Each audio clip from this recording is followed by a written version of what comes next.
Welcome back to NB English academy. मी प्राध्यापक Balaji sir. आज आपण या व्हिडिओमध्ये खऱ्या अर्थाने गोइंग टूचा वापर कसा करायचा ते शिकतो आहे.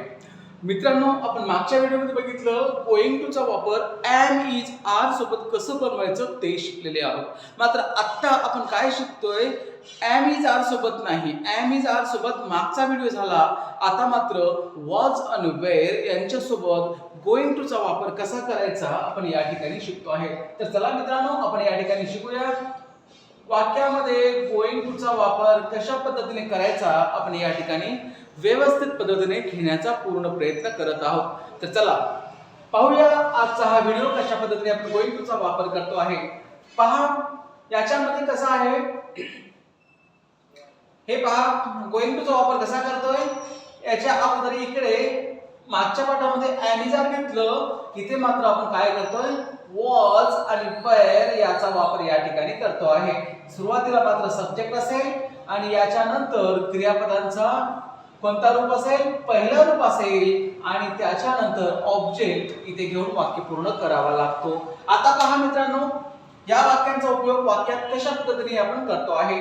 वॉज आणि वेअर हे दोन शब्दांचा वापर या ठिकाणी होतो आहे. तर प्रामुख्याने लक्षात घ्यायचं, I,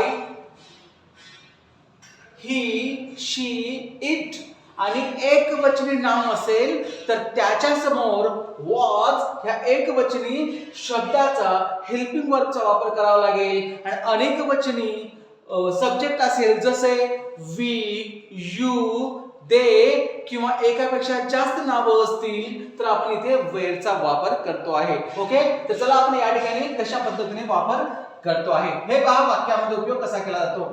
I was going to read a poem. हे बघा, लक्षात घ्या. या ठिकाणी मी काय केलं, गोइंग टूच्या नंतर क्रियापदाचा पहिला फॉर्म रीड म्हणजे वाचण्यासाठी वापरला जाणारा शब्द मी या ठिकाणी घेतलेला आहे. हे बघा, I was going to read a poem. याचा अर्थ काय होणार आहे, मी कविता वाचणार होतो. ओके, मागच्या पाठात बघितलं वाचणार आहे, आता पाहतोय आपण मी कविता वाचणार होतो. ओके, समजतंय. आता पहा, कुठलंही वाक्यरचना आपण या ठिकाणी घेतोय, एखाद्या व्यक्तीचं नाव जरी आपण या ठिकाणी घेतलं तरी आपल्याला त्याच पद्धतीने बनवावा लागतो. नीतू वॉज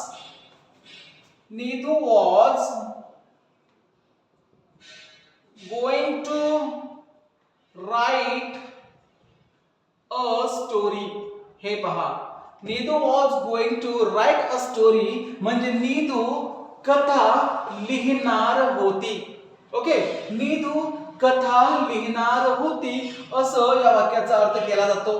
पहा, इथे एकवचनी नाम आहे म्हणून इथे was चा वापर आपण केलेला आहे. वरती आय आहे सब्जेक्ट म्हणून इथे वॉज चा वापर केलेला आहे.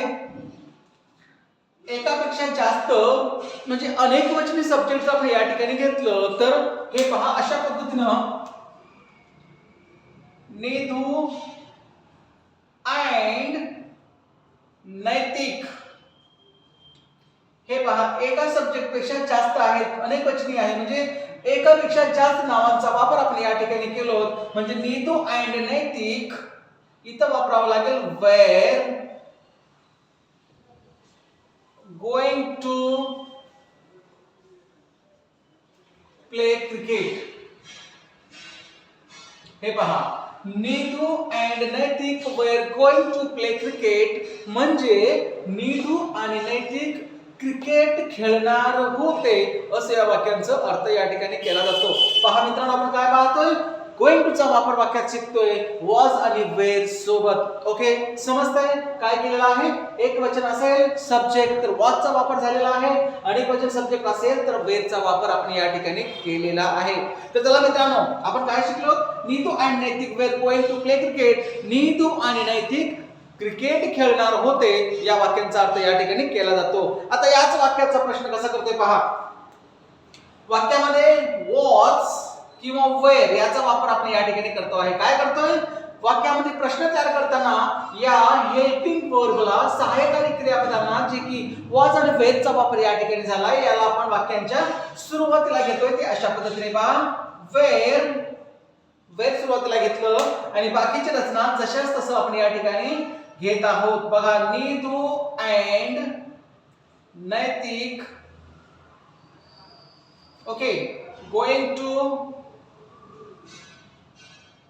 प्ले क्रिकेट म्हणजे याचा अर्थ असा झाला की नीदू अँड नैतिक क्रिकेट खेळणार होते का हे पहा या ठिकाणी प्रश्नार्थक चिन्ह दिलेलं आहे म्हणजे हे प्रश्न तयार झाला काय केलं वाक्यामधून फक्त वेर आणि वॉज याला बाहेर काढायचं त्याच वाक्याच्या सुरुवातीला घ्यायचं आहे जसं आपण या ठिकाणी वेर घेतलेला आहे नीदू अँड नैतिक वेर गोइंग टू प्ले क्रिकेट या वाक्यामधला जो वेर आहे बाहेर काढलं आणि त्याच वाक्याच्या सुरुवातीला घेतलेले आहे म्हणजेच वेर नीदू अँड नैतिक गोइंग टू प्ले क्रिकेट म्हणजे नैतिक आणि नीदू क्रिकेट खेळणार होते का असं या वाक्यांचा अर्थ या ठिकाणी केलेला आहे तर चला मित्रांनो पुन्हा आपण या ठिकाणी पाहतो याचा तिसरा प्रकार म्हणजे नकारार्थी वाक्य कसा बनवला जातो बघा पुन्हा आपण काय करतोय इथे वेरच्या नंतर एक निगेटिव्ह शब्द आहे तो वाला शब्द म्हणजे नॉट कुठे वापरतोय बघा आता वरचा जो वाक्य आहे पहिला वाक्य आपण पाहतोय वाक्य जशाच तसं या ठिकाणी आपण लिहून घेतोय नीदू अँड नैतिक इथे वेर आहे बघा जशाच वेर घेतलेला आहे वेरच्या नंतर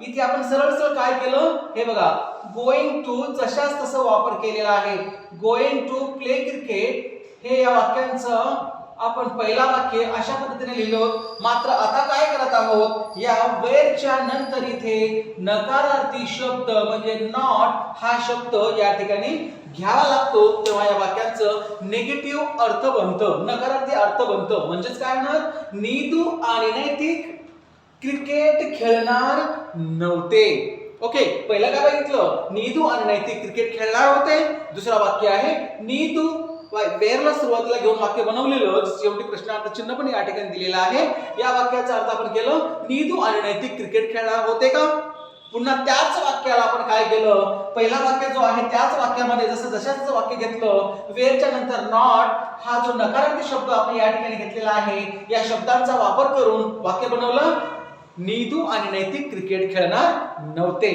ओके समजतंय गुड गुड चला पुन्हा या वाक्यांचं नकारार्थी प्रश्नार्थक वाक्य बनवायचं आहे लक्षात घ्या काय करतोय पहिल्या वाक्यामधून प्रश्न बनवत असताना पहिल्या वाक्यांचा प्रश्न म्हणजे प्रश्नार्थक वाक्य बनवत असताना वेरला वाक्याच्या सुरुवातीला घेतलं शेवटी प्रश्नार्थक चिन्ह दिलेला आहे त्याच पद्धतीने हे बघा होकारार्थी वाक्यातून होकारार्थी प्रश्न बनवला त्यासाठी प्रश्नार्थक वेरला सुरुवातीला घेतलं त्याच पद्धतीने या नकारार्थी वाक्यातून पुन्हा या वेरला वाक्यांच्या सुरुवातीला घ्यायचं आहे आणि बाकीची रचना जशाच तसं आपण त्याच जागेवरती ठेवलं की बघा वाक्य कसा तयार झाला नीदू अँड नैतिक पहा पोरलाकडे लक्ष द्यायचं आहे आपण वेरला सुरुवातीला घेतलेला आहे ओके नीदू अँड नैतिक हे नॉट जो आहे नॉटला याच ठिकाणी आपण ठेवू इथून बदलायचं नाही हे पहा नीदू अँड नैतिक गोइंग टू प्ले क्रिकेट हे पहा अशा पद्धतीने वाक्यरचना झालेला आहे आपण काय केलं वेरला सुरुवातीला घेतलं आणि नॉटची जागा जागेवरतीच आहे याला चेंज केलेलं नाही ओके म्हणजे वाक्य पूर्ण बनवलं आणि शेवटी प्रश्नार्थक चिन्ह या ठिकाणी आपण दिलेलं आहे पहा काय केलं नीदू वेर नीदू अँड नैतिक वेर नीदू इथे यू आहे वेर एच यू आहे नीदू ओके नीदू अँड नैतिक इथे जे आपण घेतलेलं आहे वेरला सुरुवातीला घेतलं Neetu and Naitik not going to play cricket म्हणजे याचा अर्थ झाला की नीदू आणि नैतिक क्रिकेट खेळणार नव्हते का ओके काय केलं आपण पहिला वाक्य लक्षात घ्यायचं आहे नीदू अँड नैतिक वेर गोइंग टू प्ले क्रिकेट म्हणजे नीदू आणि नैतिक क्रिकेट खेळणार होते दुसरं वाक्य आपण केलं या होकारार्थी वाक्यापासून प्रश्नार्थक वाक्य बनवण्यासाठी या वाक्यातला जो वेर आहे त्याच वाक्याच्या सुरुवातीला घेतलेलं आहे त्याच वाक्याच्या सुरुवातीला घेतलं बाकीची रचना जशाच तशी ठेवली शेवटी मात्र प्रश्नार्थक चिन्ह दिलं म्हणून काय झालं हे प्रश्न तयार झाला प्रश्नार्थक वाक्य तयार झालं. म्हणजे काय होणार आहे, वेअर नीतू अँड नैतिक गोइंग टू प्ले क्रिकेट, म्हणजे नीतू आणि नैतिक क्रिकेट खेळणार होते का. ओके. आणि पुन्हा त्या वाक्यांचा नकारार्थी वाक्य तयार करत असताना काय केलं, पहिला जो वाक्य रचना आहे त्याच वाक्याला जशाच तसं इथे उतरवून घेतलेलं आहे. मग वेअरच्या नंतर नॉट म्हणजे नाही या नकारार्थी शब्दांचा वापर या ठिकाणी केलेला आहे. त्याच्यानंतरची रचना जशाच तसं ठेवलं. मग त्याचा अर्थ असा झाला की Neetu and Naitik were not going to play cricket, म्हणजे नीतू आणि नैतिक क्रिकेट खेळणार नव्हते असा या वाक्यांचा अर्थ या ठिकाणी बनलेला आहे. त्यानंतर चौथा वाक्य प्रश्नार्थक वाक्य बनायचं आहे. इथे आपण होकारार्थी वाक्यातून प्रश्न बनवलं, इथे नकारार्थी वाक्यातून नकारार्थी प्रश्न बनवायचा आहे. नकारार्थी प्रश्नार्थक वाक्य तयार करायचंय. मग काय करायचं, या नकारार्थी वाक्यामधून पुन्हा काय करायचं, वेअर, इथे वेअर आहे म्हणून वेअरला घेतलं, वाज असेल तर वाजला घेतलं असतं. ओके. पुन्हा वेअरला काय केलं, बाहेर काढलं, त्याच वाक्याच्या सुरुवातीला वापरलेलं आहे. मग शेवटी इकडे प्रश्नार्थक चिन्ह दिलेलं आहे. मग काय झालं, were Neetu and Naitik not going to play cricket, याचा अर्थ असा झाला की नीतू आणि नैतिक क्रिकेट खेळणार नव्हते का. ओके. पहा इकडे एकदम सिंपल साध्या पद्धतीने आपण समजावण्याचा पूर्ण प्रयत्न करतो आहे आणि सगळ्यांनी व्यवस्थित अंडरस्टँडिंग करायचं आहे. बोर्डाकडे लक्ष द्यायचं आहे. मी जे जे काही शब्दांचा वापर या ठिकाणी केला, जे जे शब्द या ठिकाणी वापरलेले आहेत त्या पद्धतीने तुम्हालाही ते उपयोग आणायचा आहे, वापरायचा आहे. आणि मग तुम्ही सुद्धा अशा पद्धतीचा वापर करून, अशा पद्धतीच्या शब्दांचा वापर करून शब्दरचना व्यवस्थित घेऊन हजारो लाखो वाक्य बनवायचे आणि आपल्या मित्र परिवारांना, नातेवाईकांना परफेक्ट इंग्लिश मध्ये न अडखळता सर्रास बोलायचे, हे मात्र लक्षात ठेवा. पहा मित्रांनो, आपण या ठिकाणी वाज वेअरचा वापर केला, गोइंग टू चा उपयोग आपण वाक्यात कसा होतो ते शिकलेला आहे. आता अशा पद्धतीनं वाक्य तुम्हाला बनवायचं आहे. तर चला मित्रांनो, स्क्रीनशॉट घ्या. एक नंतरच्या व्हिडिओमध्ये, आता आपण जो टॉपिक संपलाय आपण इथे थांबणार आहोत, मात्र नंतरच्या व्हिडिओमध्ये एक नवीन टॉपिक आपण या ठिकाणी घेऊन येऊ. तोपर्यंत म्हणजे या ठिकाणी हा व्हिडिओ सविस्तर अभ्यास करायचा आहे. या व्हिडिओचा सविस्तर अभ्यास करायचा आहे आणि खऱ्या अर्थाने व्हिडिओ जर आवडला असेल तर निश्चितपणे लाईक, शेअर, सबस्क्राईब करायला मात्र अजिबात विसरायचं नाही. तर चला मित्रांनो, पहा, घ्या व्हिडिओ आणि स्क्रीनशॉट घ्या आणि अभ्यास करा. थँक्यू.